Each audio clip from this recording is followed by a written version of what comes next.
So this is the thing we're gonna change and remove. It's pretty basic. It's in here with a few clips, top and bottom. So all you have to do is take a plastic ply tool, put it in the edge and simply pop it out. And once popped out, there's some wire connectors on the back that we have to remove, and that's it. You can, if you want, place some masking tape or something like that on the bottom edge here, just to avoid damaging. If you use a plastic tool, you shouldn't damage anything, but it's a good idea sometimes anyway. Let me see if I can do it with the camera here.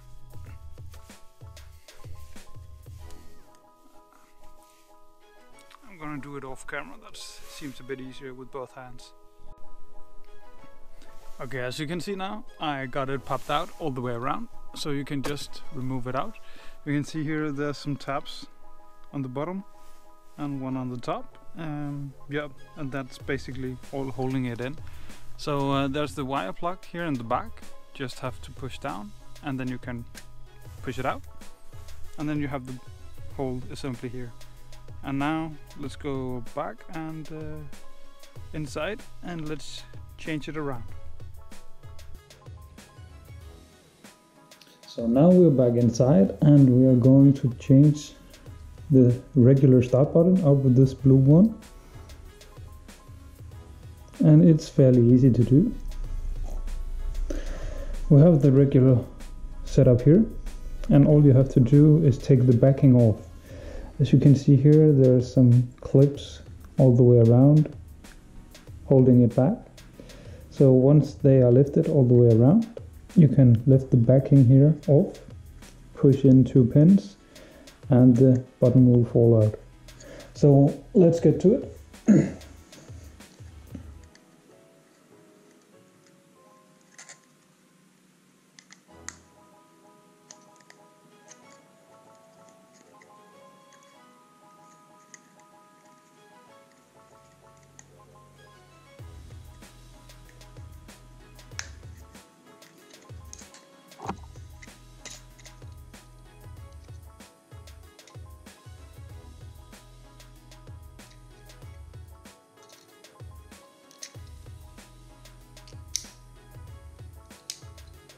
That's it. Fairly easy to do so, and now we can just take this off. This is just the print holding all the buttons, and this is just the plastic housing. So now, as you can see in here, there's 2 clips holding this start button in. So you have to take something small and push in from each side, and then you can push it outwards. So let me see if I have something here I can use that will fit. I think I have 2 small screwdrivers here.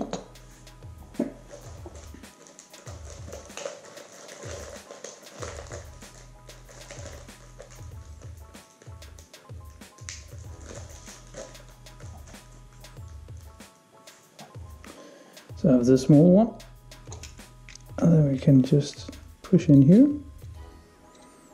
And then the other one, and there it goes. Very easy. And then it's just a matter of swapping them around. And that's it. So we take the new start button and then just push it over here. Just have to push in the tabs on the side, and then it will go on. Okay, I got it in here now. So one of the plastic tabs here on the back side of the blue one was a bit bent, so it wasn't the easiest fit to get on here, so I just heated it up and bent it back, so it came out perfectly. And now it's in there as it should be. You might need to assist it on the back here, where the 2 tabs go over the hooks, so it fits perfectly.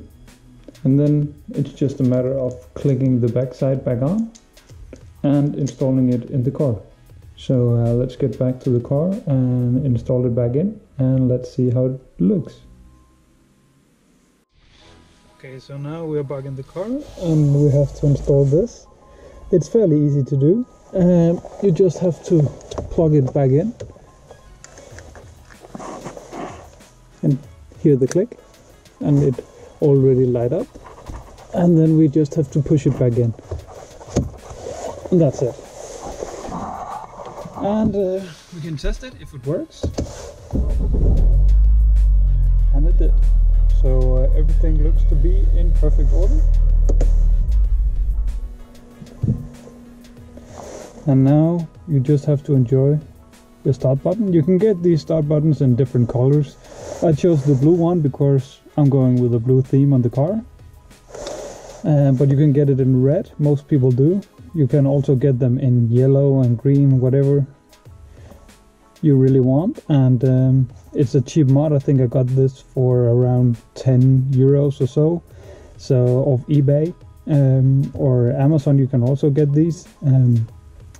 Cheap little fun mod that really changes the look of the car.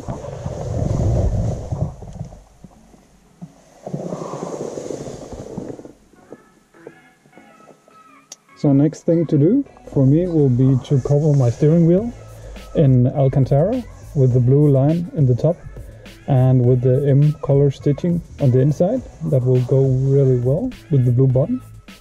And soon I'm gonna do some exterior mods in blue as well. So I think it will go very nice together. But thank you so much for watching this video, and be sure to follow, and that's it. Bye bye.